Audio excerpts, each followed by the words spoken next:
Welcome to Crossroads, a show by the Epoch Times that brings you insights beyond the headlines. Now, make sure to hit the like button. It really does help us quite a bit. Let me know what you think of the show in the comments, and please don't forget to subscribe. Now, look, first off, the Trump administration, well, they want to bring back asylum. And by asylum, I mean mental asylums, the crazy houses. A new White House order gets rid of consent decrees, and that can be used in a lot of ways. This will allow authorities to forcibly commit people for treatment centers if they're deemed a threat to themselves and a threat to others. And part of this is allegedly meant to address the problem of homelessness and drug use and people being crazy while being homeless and doing drugs. But it also includes people just generally, it seems, who suffer from severe mental illness. Now, this executive order is called, quote, Ending Crime and Disorder on America's Streets. And what it does, it basically allows cities and states to shift homeless individuals into long-term institutional settings for humane treatment through the appropriate use of civil commitment and will restore public order, it states. Now, the order actually notes that the number of individuals living on the streets in the United States on a single night during the last year of the previous administration, it was 274,224. They're saying it was the highest ever recorded. That's a lot of homeless people. It says the overwhelming majority of these individuals are addicted to drugs, have a mental health condition, or both. This has been known for a while too. Even when New York City was facing criticism back in like the Bloomberg years of homelessness, it was noted they can offer them services. A lot of them are mentally ill, and they just don't take the services. But what changes now is they could actually forcibly commit them to treatment. Now, this is what the White House fact sheet on the order actually says that it aims to do. It says the order directs the Attorney General to reverse judicial precedents and end consent decrees that limit state and local government's ability to commit individuals on the streets who are at a risk to themselves or others. Normally, that's what would get you committed, right? You have to be not only risk to yourself, you might harm yourself. They might even say drug use is a risk to themselves, I don't know. But also a risk to others, meaning they have some kind of violent behavior or something like that.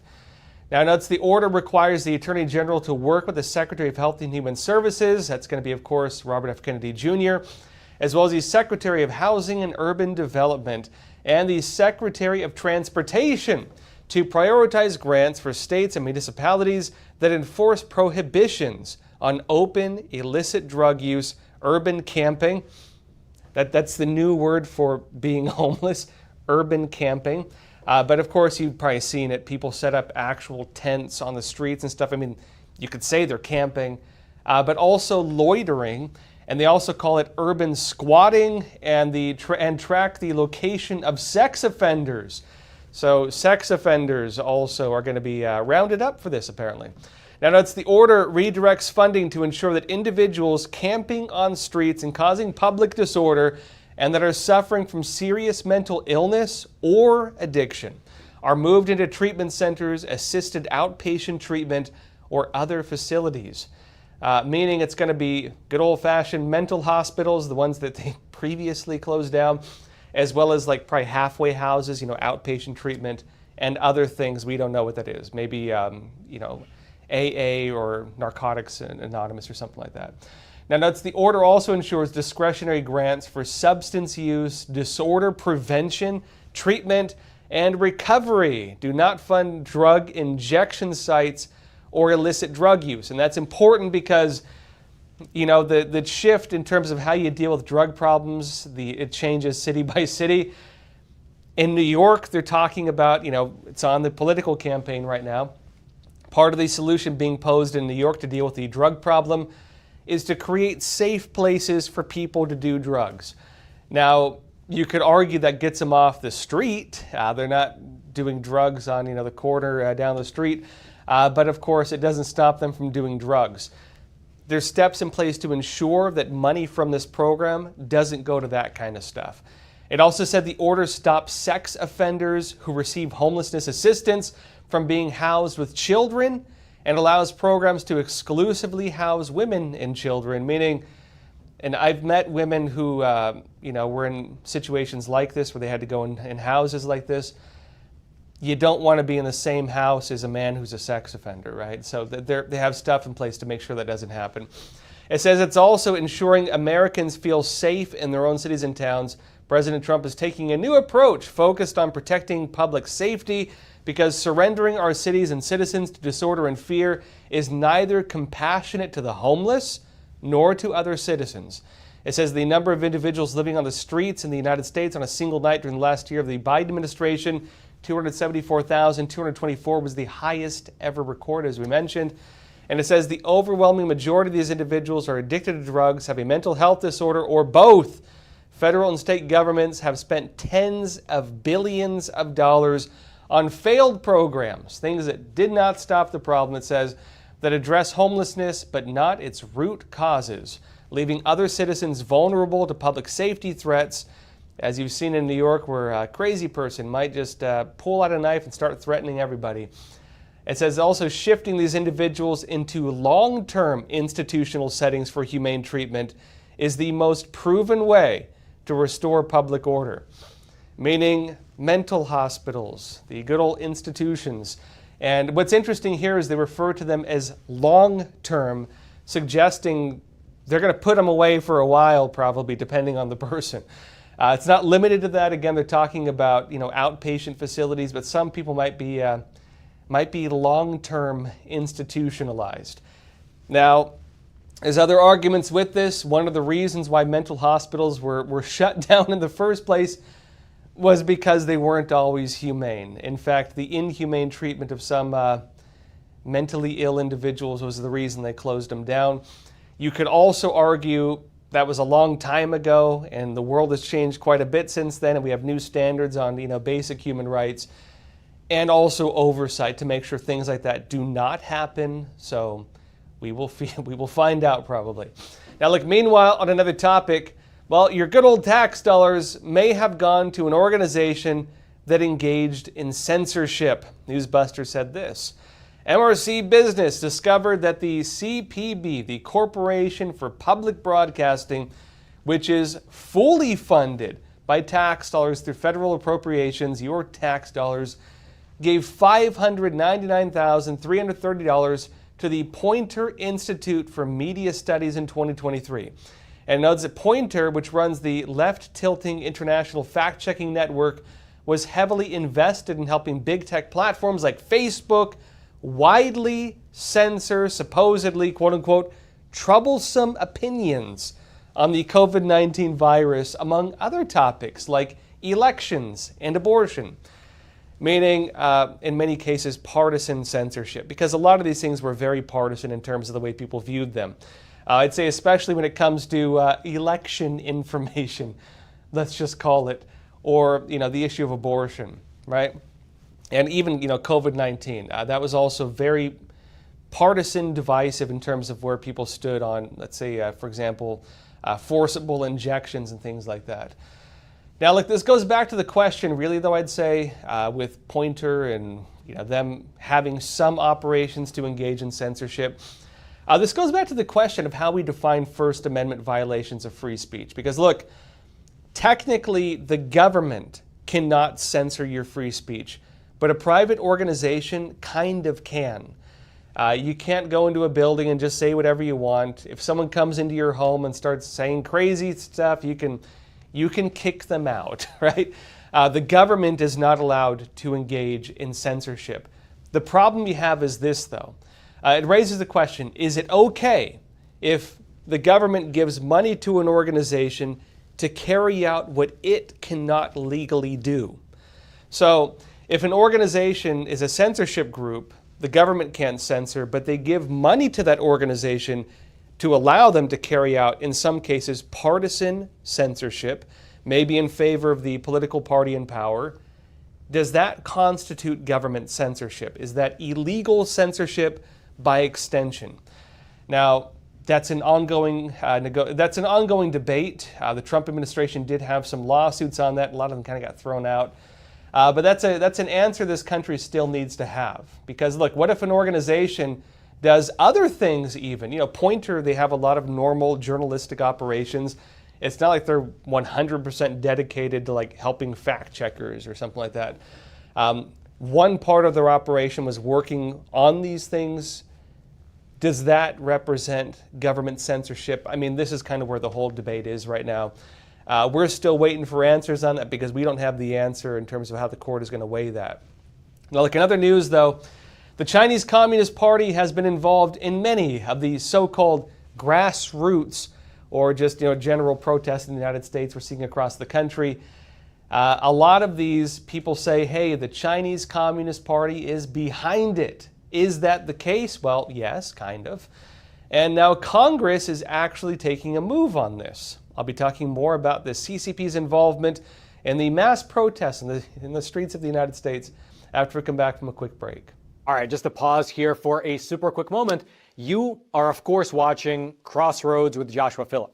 I'm just here to share a message about American Hartford Gold, my own personal gold and silver bullion dealer. Now, obviously, the recent tariffs have made the markets super turbulent and volatile. With every new piece of tariff news, the markets seem to either crash up or crash down. And of course, it's worth mentioning that these conditions don't only affect Wall Street. They affect all of us through our investments and our retirement accounts.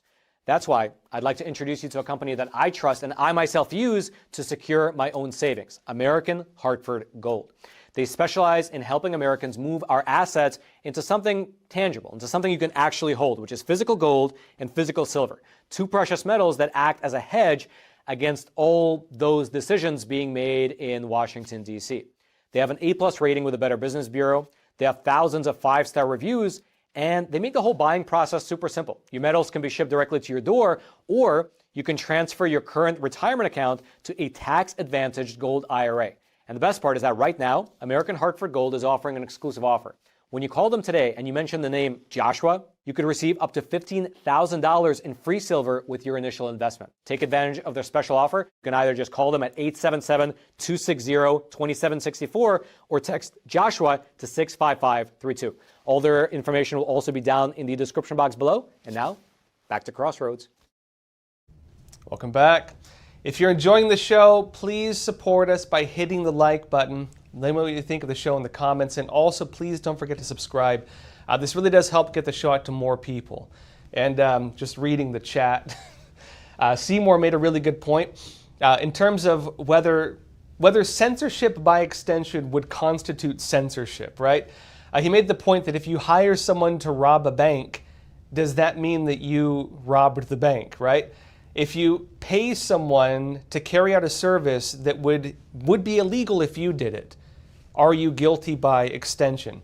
And some of you noted, yeah, that would be, I think Gina noted that, yeah, that would be like facilitating the carrying out of a crime. Now, we've never seen that judgment get used on government censorship and whether government censorship by extension is still censorship. But that's a great point, actually. Also, some of you noting that we used to call him, James Dyson in the chat was saying, summertime, they call it heat waves now. We used to just call it summer. Isn't that funny how language changes? Anyways, folks, thank you all for being here. Let's move on. Now, look, on another topic, there's been a lot of discussion. We've raised it here. We've talked about it.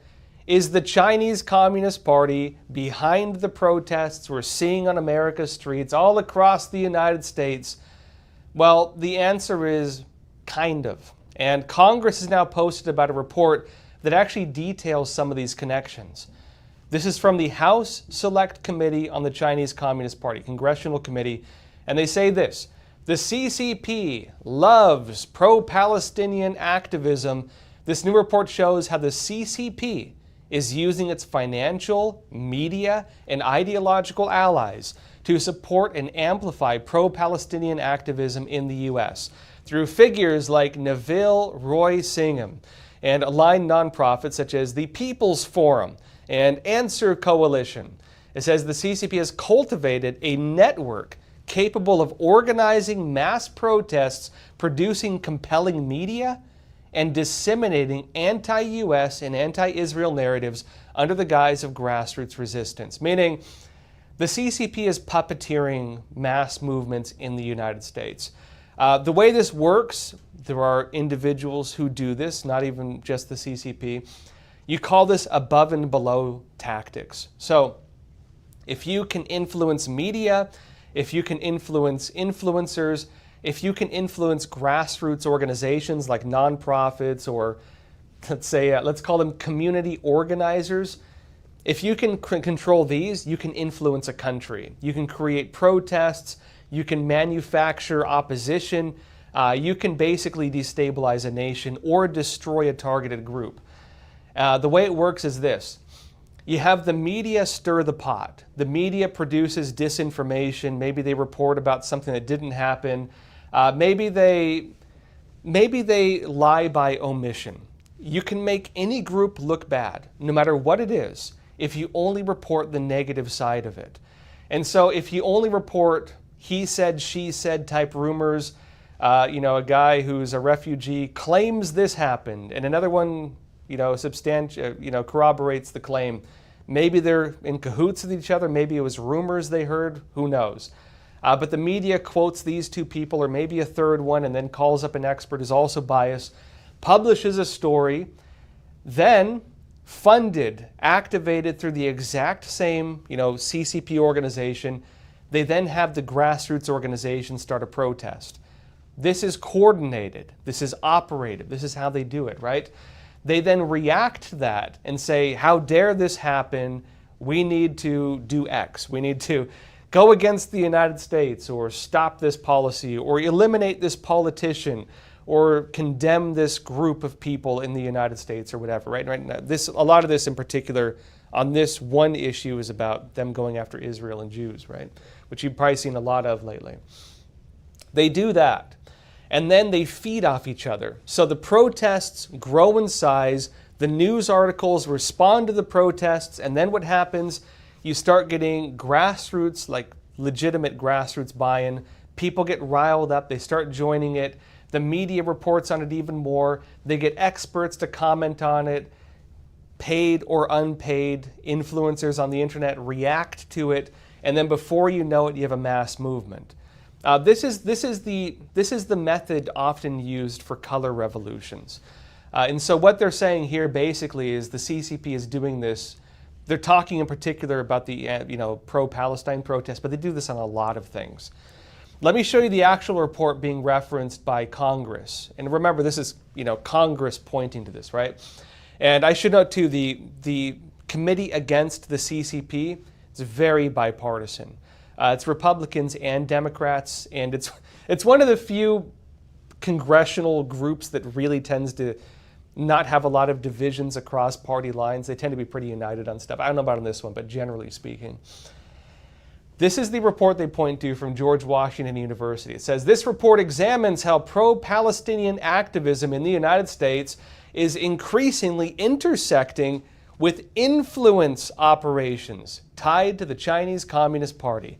It says it focuses on Neville Roy Singham, a U.S. businessman based in Shanghai who built a wide-reaching network that funds activist groups with anti-U.S. and anti-Israel agendas. Now, they've tried to get him to testify. He's not showing up. He's in Shanghai. He's in China, and doesn't seem, at least as of now, to be interested in coming to the United States to stand before Congress. But it notes this. Key organizations in this network, the one they're pointing to that, again, this individual based in China is kind of operating, in this network, such as the People's Forum, Answer Coalition, and the International People's Assembly, have facilitated the Shut It Down for Palestine campaign. That's the SID4P campaign, which it says launched in the wake of the October 7, 2023 Hamas attack. It says evidence suggests that these groups benefit from funding and messaging consistent with China's global strategy, meaning the CCP has a global strategy promoting itself, the Chinese Communist Party, as a defender of justice while weakening U.S. influence. China good, America bad, and all the narratives are basically moving to prop up that global notion, right? That false image. Now it says this as well. The report outlines how these organizations connect through shared ideology, joint media efforts, logistical cooperation, and alignment with Beijing's broader information warfare goals, meaning ideological alignment, some ties with funding, and also apparent coordination in terms of how they're organizing things. They work together. It says this report also unpacks China's response to the Israel-Hamas conflict, including its state media narratives and use of anti-Semitic tropes to complement this strategy. And it says, finally, the report concludes that some forms of activism, while appearing organic, it's just good old grassroots activism, it says, are enhanced by external influence campaigns that serve the geopolitical interests of foreign powers, meaning it's a big puppet show, and somebody's doing it for a reason. Now, if we go by these allegations, this is also very much how the Soviets actually did a lot of their information warfare operations. The Soviets did basically the exact same thing, including it with the anti-war movements in the U.S. and the hippie movements, as some may recall. Not all of them, but some of it was behind it. One of the reasons why, if you were a member of a communist party, you could not run for government, run for office, was because if you were a member of the Communist Party, you would have to swear allegiance to the Soviet Union. And so remember during that time, the Comintern, right, the Communist International was operated by the Soviet Union. Things have changed now. All of that now goes to the CCP. The CCP basically took over those global networks. That includes the activist groups, that includes a lot of the media that were connected to the Soviets. The whole kind of pro-communist movement shifted from the Soviets to the CCP. And, going back to the Soviet strategy, a lot of times they would do it through nonprofits. They do it through alleged grassroots movements. They direct it, right? They'd start in the United States or any targeted country that they want to do a color revolution in.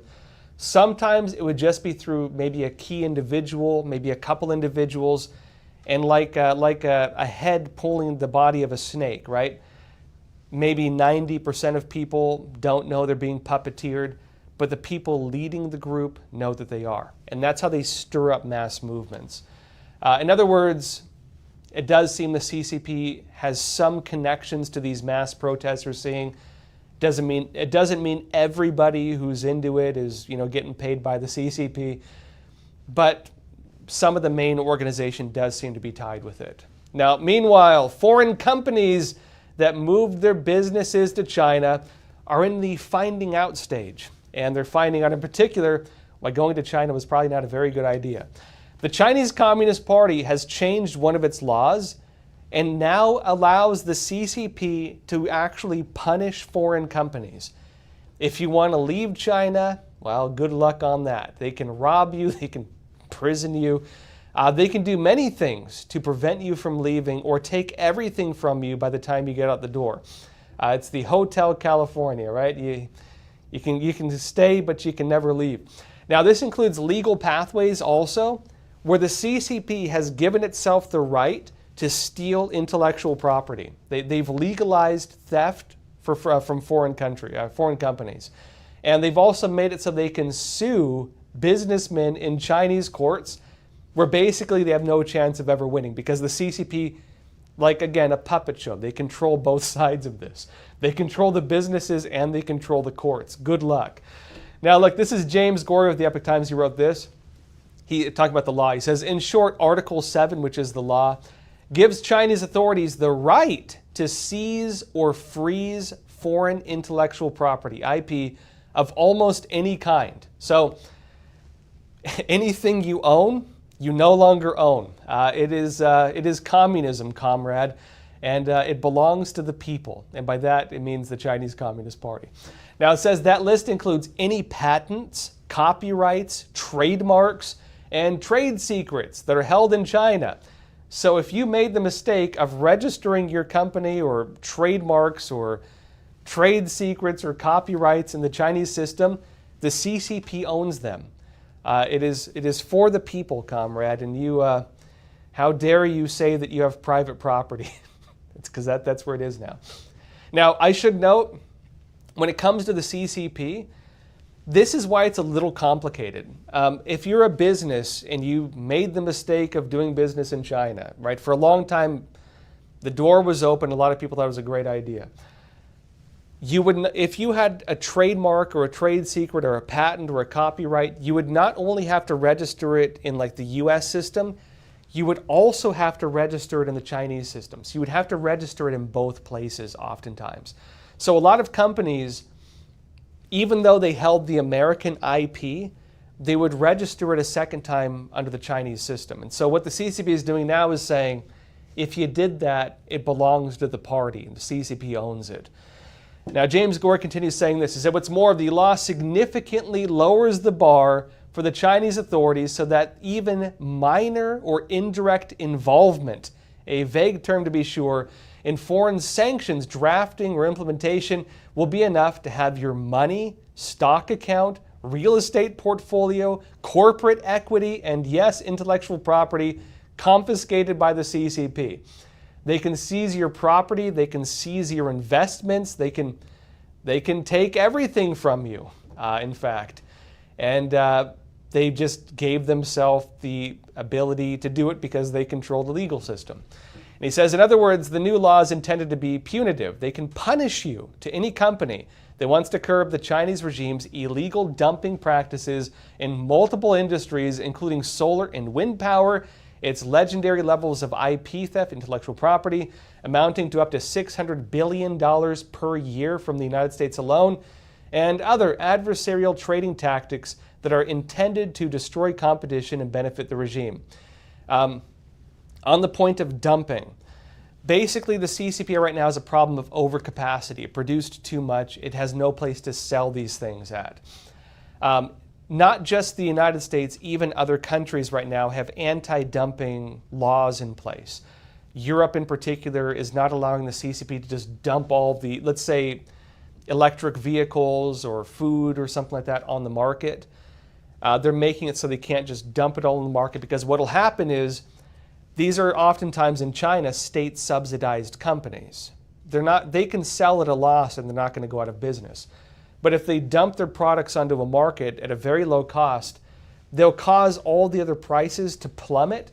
They'll put the businesses in those countries out of business, and the CCP can use that like a hostile takeover to dominate the economy of an entire country. They'll put all their competitors out of business, dominate the market, and then have a monopoly.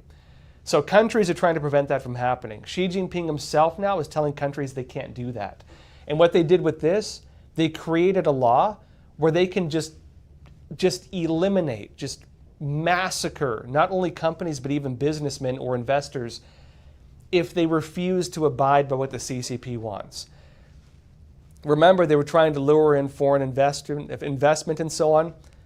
You're probably not very happy if you did that now, because they can take it from you. They can seize all of that. Now it says this as well. Furthermore, foreign individuals, companies, or organizations have no right to appeal. All decisions are final. No representation. They take it from you. Keep your mouth shut. There's literally nothing you can do about it, in other words. Because again, it's in their system. It says, finally, the new law also enables, if not encourages, Chinese companies and even individuals to file lawsuits against foreign entities that have been identified as partaking in sanctions or other indirect and often unprovable restrictive behavior against China. Maybe anything. I mean, if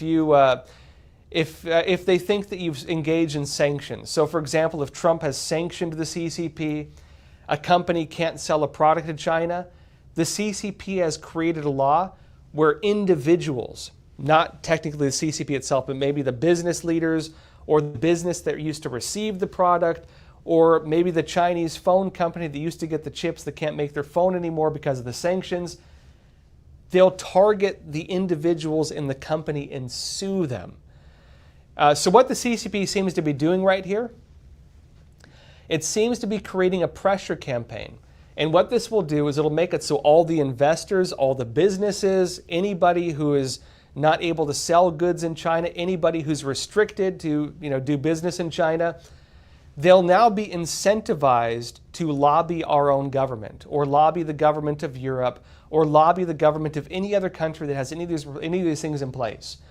And what it seems to be intent of the CCP is to trigger these individuals, threaten them, and then use them as pawns in the interest of the Chinese Communist Party, lest they have their entire lives destroyed. Now it says Chinese plaintiffs can be awarded compensation from the company or person found to be guilty, and you have no recourse. And they said this aspect of the law provides individuals with the opportunity to easily sue and be awarded damages from foreign companies, which could trigger an avalanche of legal actions against them by Chinese individuals, especially given the deteriorating economic conditions. So every Chinese person involved in any kind of business, in any way impacted by sanctions, tariffs, or anything else, can now go on a suing spree of all businesses that do anything with China. That's a deep hole to be in for the people who put their money in businesses there. That's Hollywood, that's most of the major corporations, that's the food industry, it's a lot of things. It's the media companies, most of the major media are involved with this. They have a giant gun to their heads right now, and they're between a rock and a hard place, right? Now look, on another topic, the Justice Department is trying to bring an end to sanctuary city laws right here in the United States. And the Justice Department is filing lawsuits all across the country. Every sanctuary city is getting a lawsuit. New York gets a lawsuit, and California gets a lawsuit, and they all get lawsuits, right? And now they've also filed one, the latest, against New York City. This is the official announcement from the Justice Department last Thursday. They say the Justice Department filed a lawsuit against New York City Mayor Eric Adams. I feel bad for him because he actually did try to overturn these laws, but he was blocked by local city laws, and several other city officials to challenge New York City's sanctuary city laws. It says, as detailed in the complaint, New York sanctuary policies have allowed dangerous criminals to roam the streets and commit heinous crimes within the community. These policies reflect an intentional effort to obstruct federal law enforcement and thus are preemptive under the Supremacy Clause of the U.S. Constitution. Basically saying that sanctuary city laws represent the obstruction of justice. They're obstructing federal law enforcement, whether it's ICE or Customs Border Protection or U.S. Marshals, right? Preventing border or immigration enforcement authorities from doing their jobs. And they're saying that act of, again, obstruction is a crime. Now, notes the case filed in the Eastern District of New York, good luck winning a case there, by the way, is the latest action from the it'll probably go to the Supreme Court eventually, just being straight, right?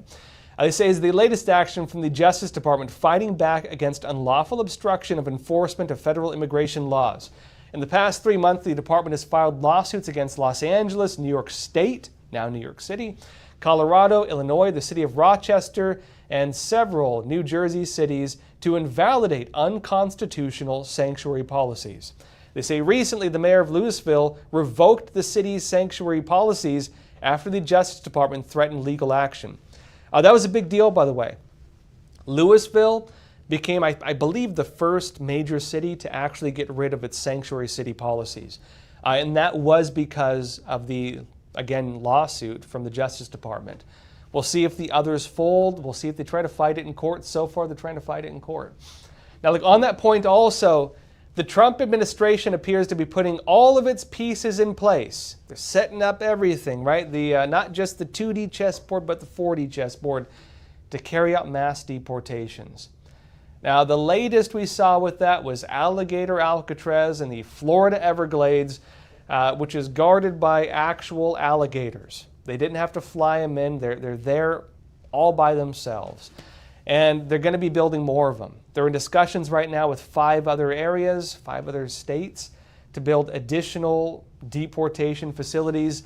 And they've now announced the next one. Well, technically, it's a little behind the scenes.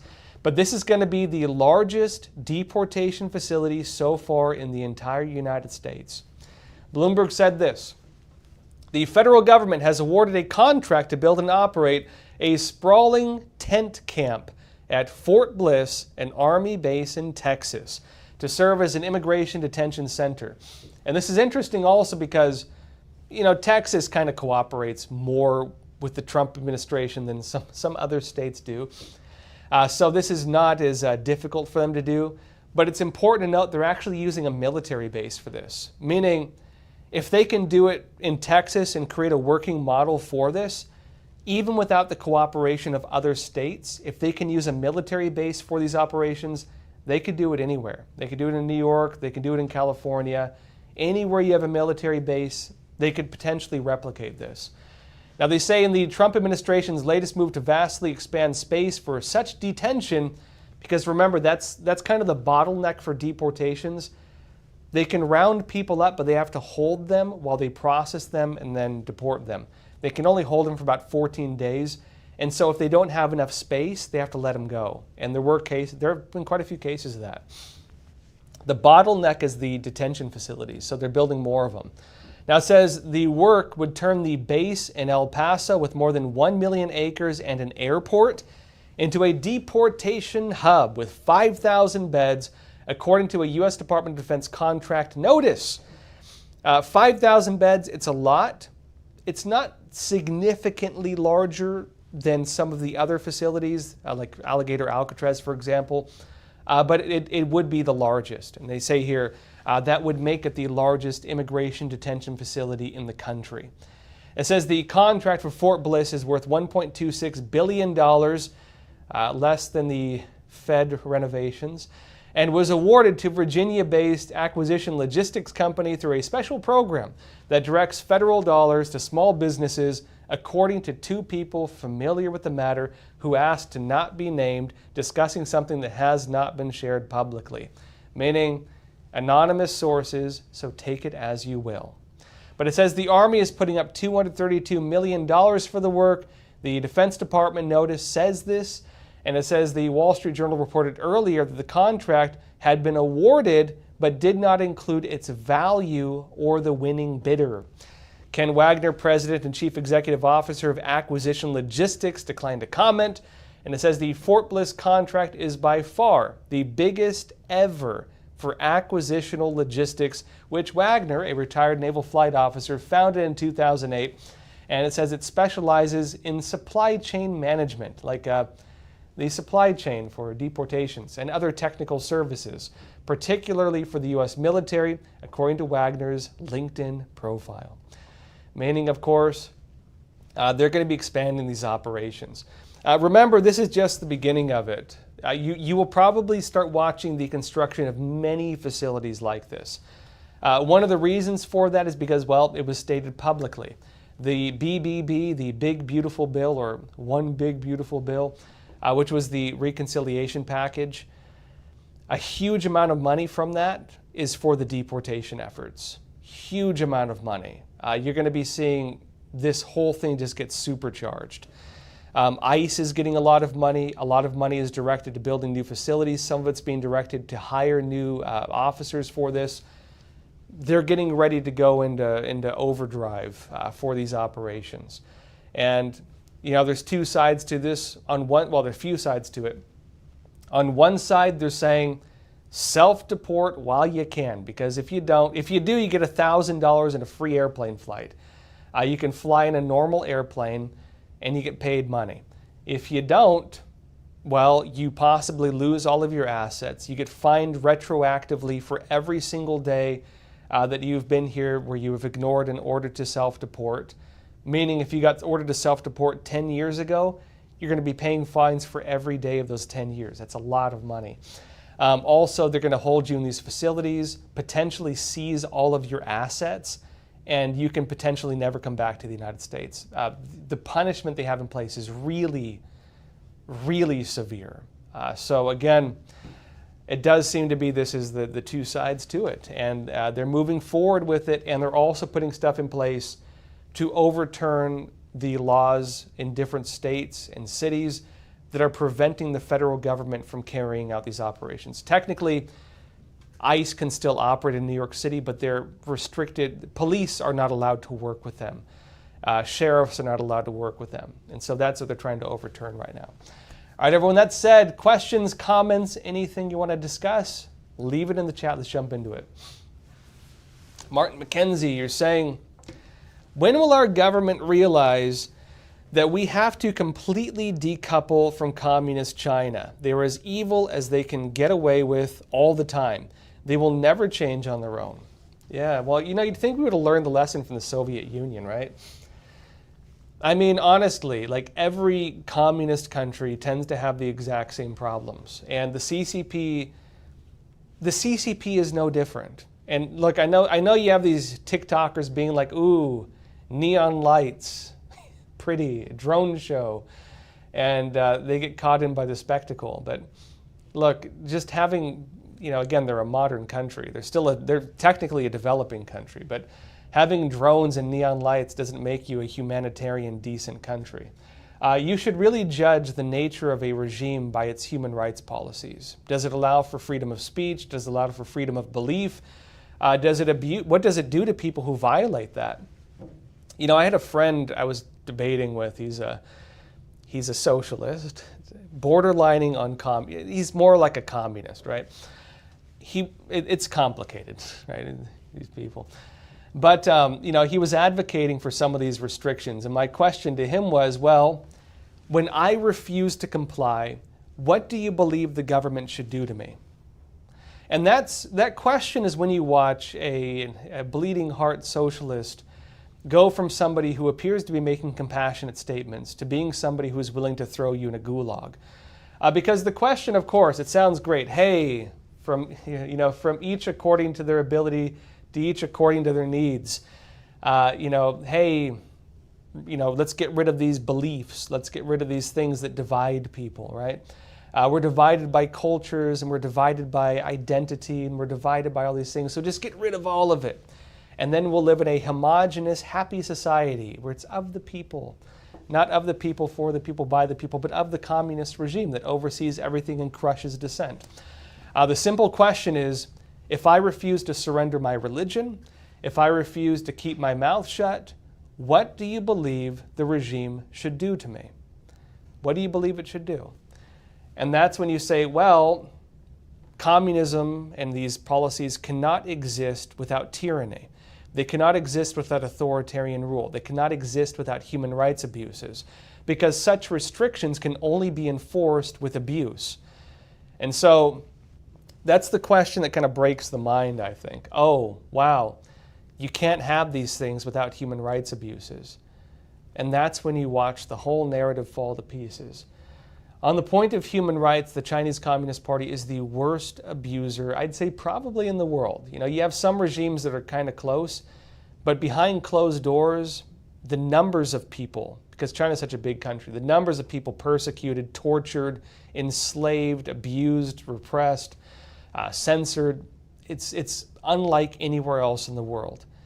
And, a lot of the sad thing is, a lot of U.S. relations with China, they've turned a blind eye to the abuses for the sake of profit, because people are making money there.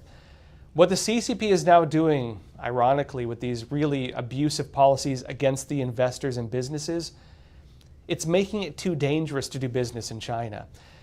It's a very stupid move, and I'd say it's a move that would only be done in a state of desperation, because it's like burning your lifeline. It's lighting the rope on fire to try to reel yourself in.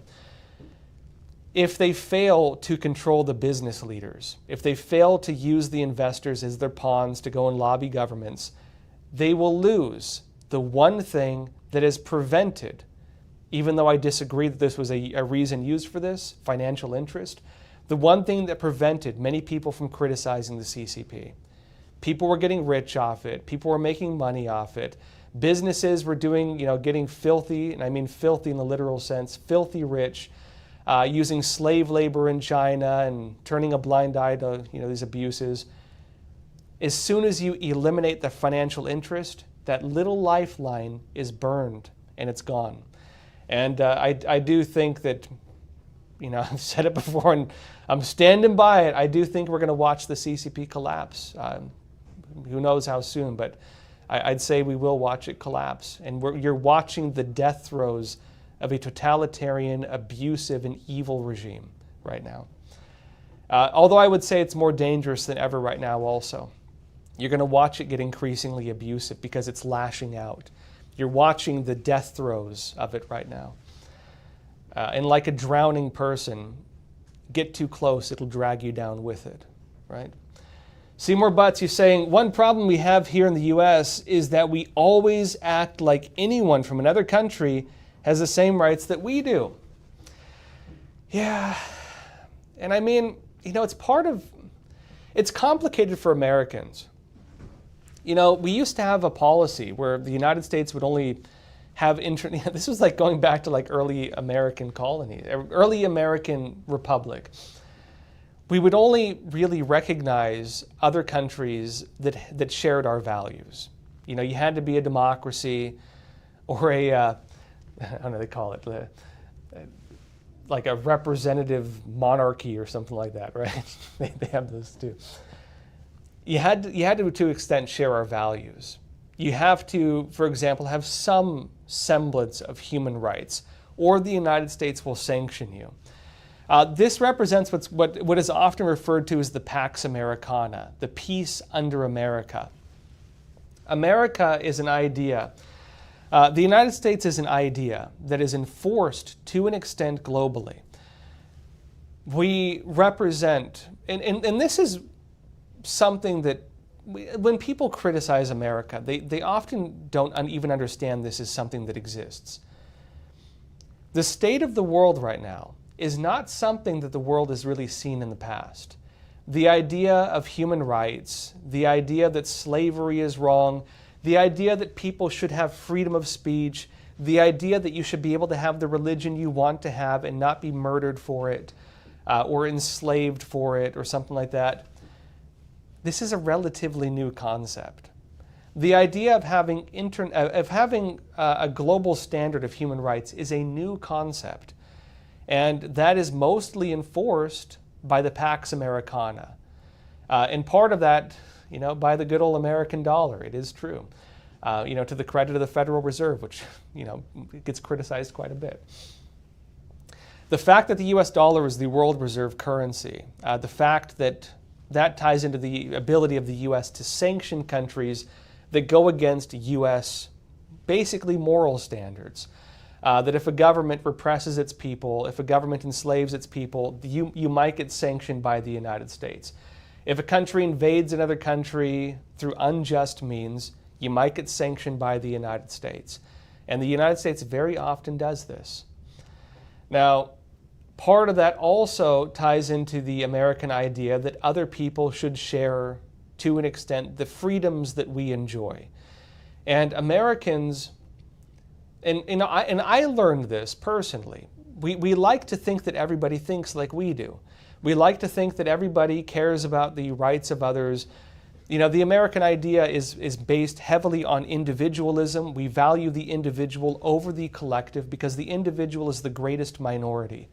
The individual that is you, someone who is unique in every way, is someone who should be protected.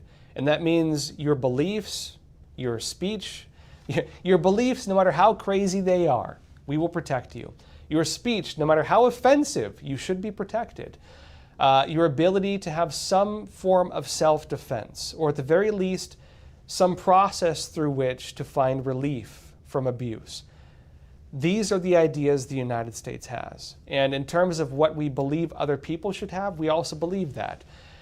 The American idea is founded on the idea that these rights come from God Himself. God gives us these rights, and government guards these rights.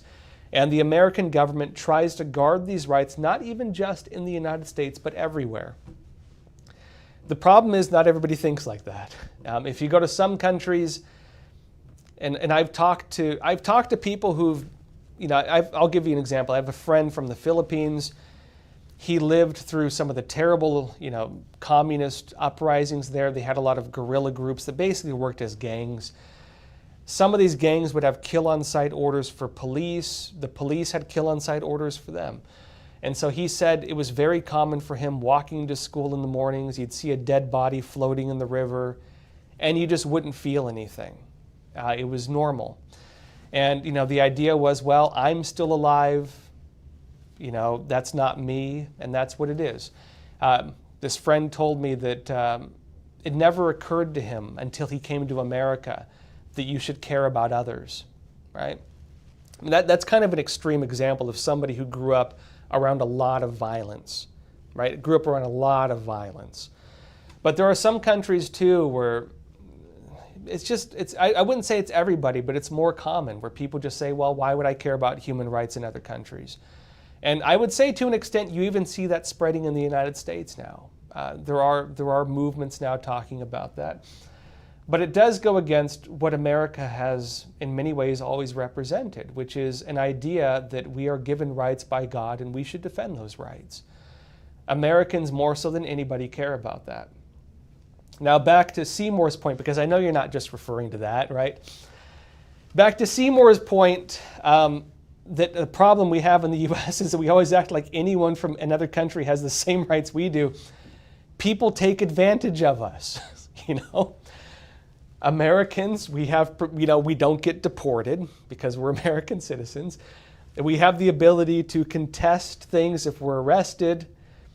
There are people who come here and violate our laws and abuse the American people and poison our kids with drugs and rip us off and everything else, right?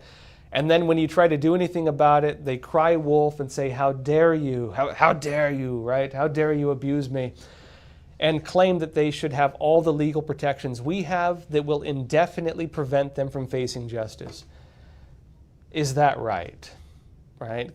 Because, of course, the context of this really is, can we deport people?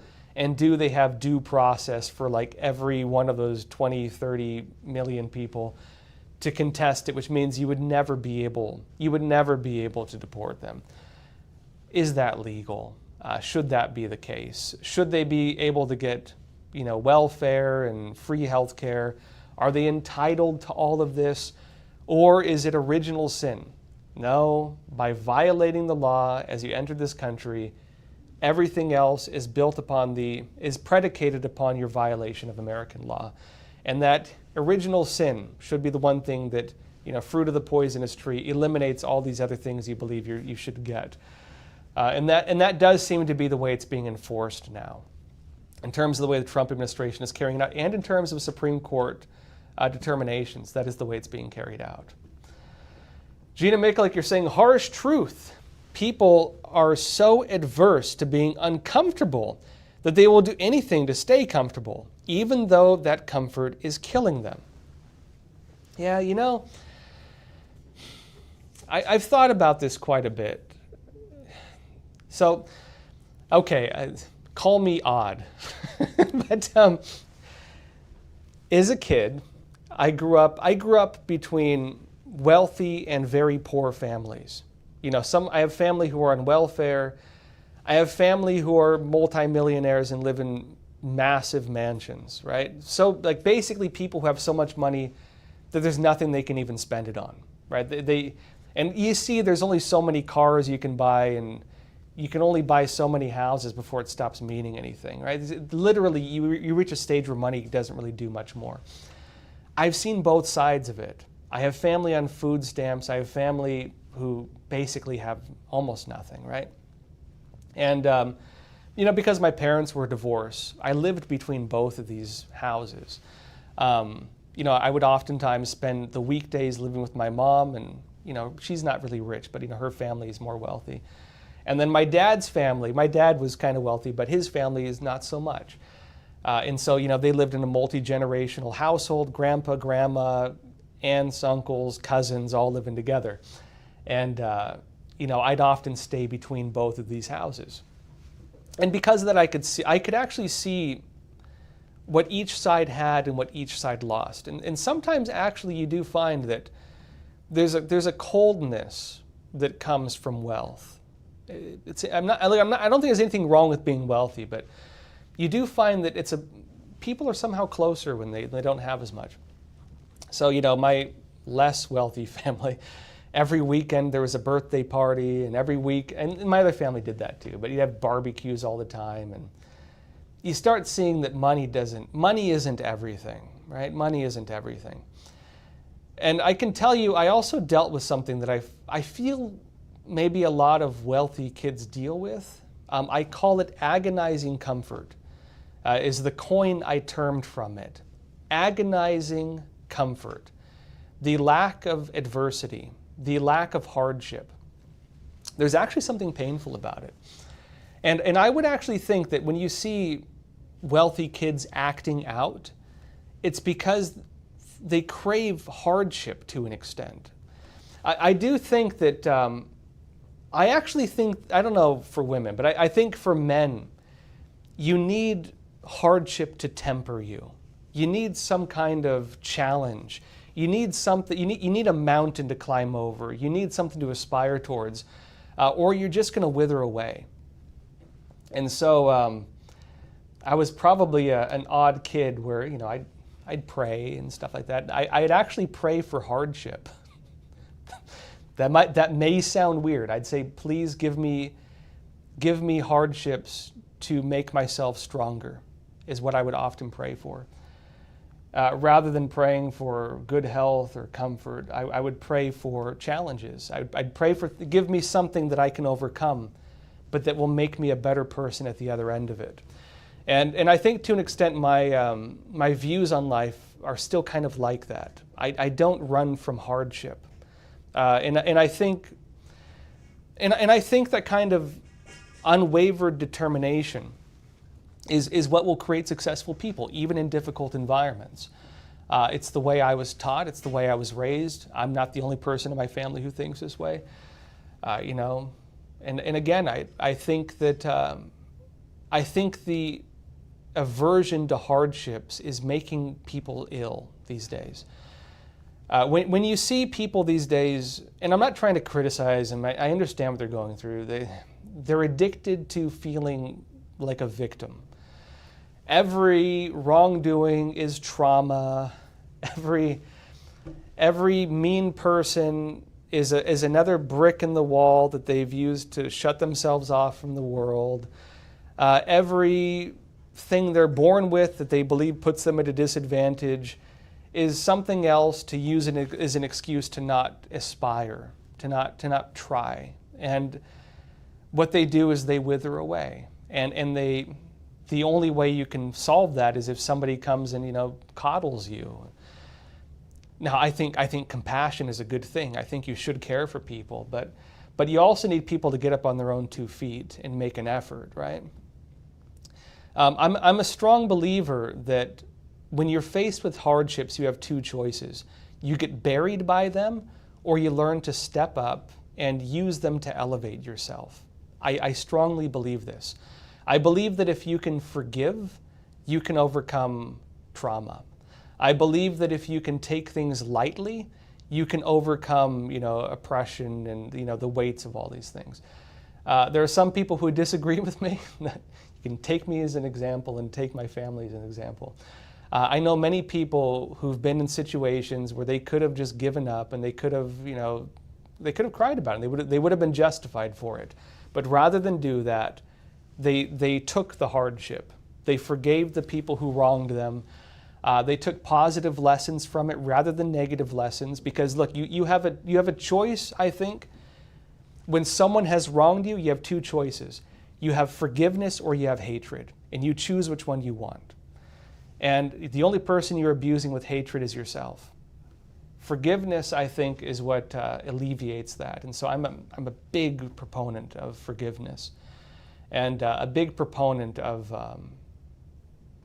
taking positive lessons and improving yourself through difficulties. These are principles I really stand by personally. Another question, James Dyson, you're saying, I notice on LinkedIn and YouTube that there are lots of posts about the ingenuity of Chinese engineering, and I wonder if it's Chinese propaganda. Yes, that is Chinese propaganda. Now, there's 2 sides to it. One is, okay, the Chinese Communist Party has very restrictive workforce policies. You're basically worked to the bone. When they do, let's say this. There's a big difference in terms of their ingenuity when people are watching versus when people are not watching. So if the Chinese Communist cadre marches up and, you know, like, demands everybody salute him, and then puts the cameras on and says, "Okay, comrade construction worker, show me what you can do." They will do it well. They will do it to the T. They will use the resources given to them, and they'll make it look great. As soon as the communist official marches off, those guys are going to slack off like you wouldn't believe. They're going to embezzle money. They're going to steal money. They're going to take cream off the top at every level. And that results in the problem you have with what they call tofu buildings. A lot of the construction in China is really shoddy because they cut corners. Now, they do have, of course, some modern systems for construction. America has it too. If you ever watch our bridge building, bridge building in America and stuff like that. If you ever see, of course, how they build dams, we have good construction here as well. The CCP has some of that technology, partly because companies here went there and taught them how to do it, right? But of course, corruption is a big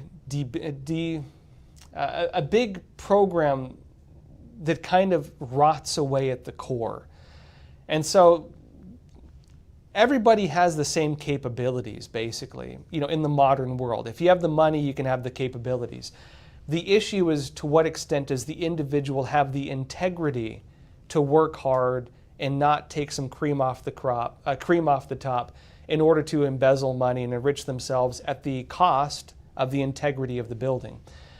China has a huge problem of that, which, if you talk to any kind of human rights activists or anything like that, they'll point to the Xinjiang earthquakes, they'll point to the tofu buildings, they'll point to the ghost cities, they'll point to the many videos where people are taking their thumbs and sticking them through walls, where they're taking rebar, which is the metal stuff for the core of buildings, and they're it looks like it's made of rubber. You just bend it like that.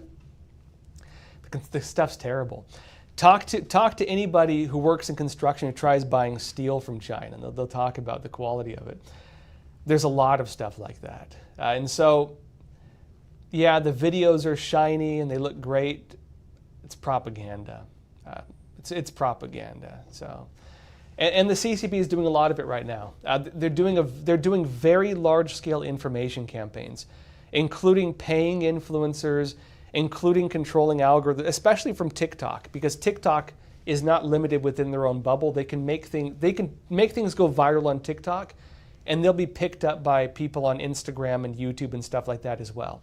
So the TikTok ecosystem is kind of the freeway of Chinese disinformation campaigns, where they can flow it into other areas. And so you're watching a lot of CCP propaganda. As we discussed earlier in this episode too, they even use it for mass movements here. We discussed, for example, the pro-Gaza protests and how some of that is tied in with that as well. So, yeah, we'll see if that ever gets shut down.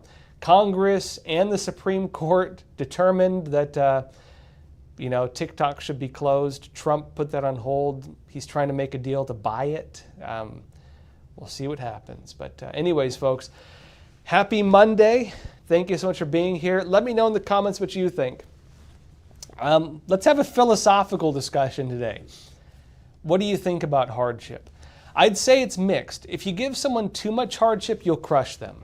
I think that especially people who grew up in abusive households, I'm in no way an advocate of that. I think abusing others is terrible, right? And also I think that some people don't know how to deal with hardship. I think a strong religious foundation gives you the backbone to forgive and to take positive lessons from it, although not everybody who's religious does that, right? Even though religious tells you to do it, not everybody does it. I do think that ties into the idea of whether you practice it or not. I also know many people who just follow philosophies. Stoicism would talk about this. And I believe it's healthier for people. Unfortunately, you don't find this getting taught in schools. You don't find these things getting promoted in society. The media makes every wrongdoing sound like it's the end. If someone calls you a mean name these days, it's like national news, right? Someone could call someone a mean name and it's going to make headlines in newspapers. When I was a kid, that was called Tuesday. That was called every day of the week. And so this perpetually offended society, I think, will be the end of us if we don't learn to have a backbone and learn to deal with hardship and have a healthy relationship from hardship. I'll make one last point. I believe that, because I've seen people who have very comfortable lives. Look at the Hollywood actors who have all the money in the world and they can buy anything they want and they have fame and everybody loves them, right? And they have everything. And they're miserable. They're addicted to drugs. They destroy themselves. They're depressed. They're in therapy. Why is that? I personally believe that happiness does not come from a lack of hardship. I believe happiness comes from not being moved by hardship. I believe happiness comes from being able to endure difficulties without being shaken by it. That's what happiness is, in my personal belief. Do you agree with me? Do you not? Let me know in the comments. Let's have a nice philosophical debate today. That said, join me tomorrow, 10:30 a.m. Eastern Time as always. Please don't forget to like this episode. It really does help us. And I will see you then. In the meantime, please take care of yourselves, stay informed, and stay free. Thank you.